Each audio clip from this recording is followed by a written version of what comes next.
സമയമില്ല, ഞാൻ പോകേണ്ടതാണ്. പോവൊക്കെ ചെയ്യാൻ ഞാൻ റെഡിയായി നിൽക്കുമല്ലേ. പക്ഷെ അതിന് മുമ്പ് എനിക്കൊരു കാര്യം അറിയണം. എന്ത്? ഈ വീട് ഭരിക്കുന്നത് നീയാണോ ഞാനാണോ?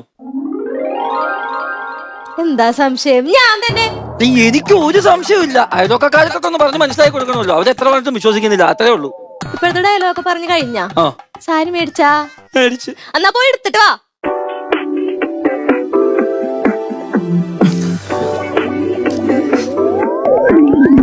ദീപേ, ദീപേ,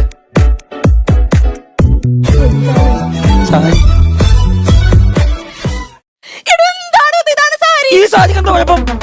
എവിടെയാണോ പട്ട്? ഇത് മേടിച്ച കടയുടെ പേര് ധന്യ പട്ട് സാരീസ് എന്നാ. അതിനകത്ത് പട്ടുണ്ടല്ലോ. ദീപ, നീ ഇങ്ങനെ ഒരു സ്നേഹമില്ലാത്ത പോലെ സംസാരിക്കരുത്. ഒട്ടും സ്നേഹിക്കുന്നില്ല നീ എന്നെ. ലോകത്തെ ഏതു ഭാര്യ ഇതുപോലെ സ്നേഹിക്കും? ഇതുപോലോ? നിങ്ങൾക്ക് അറിയണോട്ട് ലോകത്തിലുള്ള എല്ലാ വ്രതവും ഞാൻ എടുക്കും. തിങ്കളാഴ്ച വ്രതം, ചൊവ്വാഴ്ച വ്രതം, ബുധനാഴ്ച വ്രതം.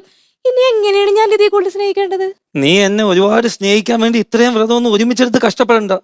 ഒരു ഒറ്റ വ്രതം എടുത്താൽ മതി. അതേതോ തോന്നു? മൗനവ്രതം. അതാവുമ്പോ എനിക്ക് ഇച്ചിരി സമാധാനം കിട്ടുമല്ലോ. അപ്പൊ ഞാൻ മിണ്ടണതാണ് നിങ്ങളുടെ പ്രശ്നം? അതൊന്നും അല്ല എന്റെ പ്രശ്നം. ഞാൻ ഇവിടെ ഒരു കുറവ് കാണുന്നുണ്ട്. എന്തു കുറവ്? നിനക്കൊരു ഷർട്ടും പാന്റും, എനിക്കൊരു ചുരിദാറും.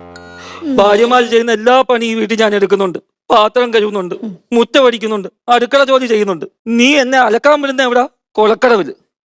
പിന്നെ അവിടെ സുമ ഉള്ളത് കൊണ്ട് ഞാൻ അങ്ങ് അഡ്ജസ്റ്റ് ചെയ്ത് പോകുന്നു, ഒരു കൈസഹായമായതുകൊണ്ട്. പക്ഷെ നാട്ടുകാരുടെ മുമ്പേ ഞാൻ കിടന്ന് നാണം കെടുവാ. അതാ പറഞ്ഞേ, നീ ഒരു ഷർട്ടും പാന്റും എടുത്തിട്ട് ഇട്ടിരിക്കുന്ന ചുരിദാറും ചൂരിത്താ അത് വിട്ടോണ്ട് ഞാൻ ഇറങ്ങാം. അപ്പൊ കുഴപ്പമില്ലല്ലോ. അത് ശരിയാണ്. കുടുംബം ഇഷ്ടമേ. കുടുംബം രക്ഷപ്പെട്ടാനെ. എന്റെ കുടുംബത്തിന് എന്താ പ്രശ്നം? എന്റെ കുടുംബത്തിന് അന്തസ്സുണ്ട്, മഹിമയുണ്ട്.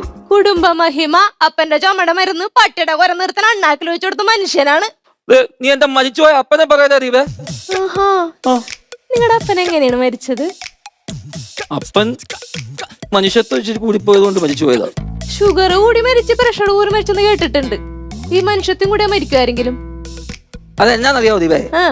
അപ്പൊ ഒരു ദിവസം രാവിലെ എണീച്ച് പുറത്തോട്ട് ഇറങ്ങിയപ്പോ കാണാൻ ലൈംഗമ്പേര് ഒരു കാക്ക കുരിയും കിടന്ന് ആടുന്നതാ കാണുന്നത്. അപ്പൊ എന്റെ മനുഷ്യത്വം ഉണർന്നിട്ടേ ഒരു 7 ചാരി വെച്ച് അതിൽ കയറിയിട്ട് ഈ കാക്കയുടെ അണ്ണാക്കിലോട്ട് വെള്ളം വെച്ചിട്ട് കൊടുത്തി. ആ സ്പോട്ട് ഇതാ കിടക്കുന്ന കഴിഞ്ഞ 2 എണ്ണം കൂടി. പക്ഷെ എന്റെ സങ്കടം അതല്ല. ഇപ്പൊ എല്ലാ വാവ് ദിവസവും വീട്ടിന്റെ മുറ്റത്ത് നിന്ന് കൈ കൊട്ടുമ്പോ 2 കാക്ക വരും. അതിലേതാ അച്ഛൻ ഏതാ കാക്ക എന്നുള്ള കൺഫ്യൂഷൻ ജീവിക്കുന്ന ഒരു മകനാ ഞാൻ. എന്തോരം കല്യാണാലോചന അല്ല, അതൊക്കെ ആലോചന മാത്രമല്ലേ ഉള്ളൂ. ഇതുപോലെ എന്റെ തലയിൽ ഇടുത്തി വെട്ടിയ പോലെ ഒന്നും വന്നില്ലല്ലോ. അതുകൊണ്ട് സുഖമായിട്ട് ജീവിക്കണില്ലേ ദീപേ? ഈ ജീവിതമാണോ നീ സുഖം എന്ന പേരിട്ട് വിളിക്കുന്നത്? നിങ്ങളെ കല്യാണത്തിന് വേണ്ടി പുറകെ നടന്നപ്പോ എവിടെ ഹണിമൂൺ ഉണ്ടോന്നാ പറഞ്ഞത്? ഐലൻഡ്. കല്യാണത്തിന് പിറ്റേ ദിവസം സ്റ്റൂൾ കൊണ്ട് തോട്ടിന്റെ വക്കത്ത് വെച്ചിട്ട് അതിന്റെ മോളിൽ ഇരുന്ന് നോക്കിക്കോളാൻ പറഞ്ഞ ഐലൻഡ്. ഞാൻ പാവങ്ങളുടെ ഐലൻഡ് എന്നാ ഉദ്ദേശിച്ചത്. അതെ, ഞാൻ വേറൊരു കാര്യം ചോദിക്കട്ടെ. എന്തോരം ഭാര്യമാര് നമ്മുടെ പരിസരത്തുണ്ട്. ഇവരെയൊക്കെ പോലെ നിനക്ക് എന്നെ രാവിലെ വിളിച്ചെഴുന്നേപ്പിക്കണോ? ചോറും പൊതി കെട്ടി തരണോ? എന്റെ പണി ഡ്രസ് എടുത്ത് വെക്കണോ? വേണ്ട.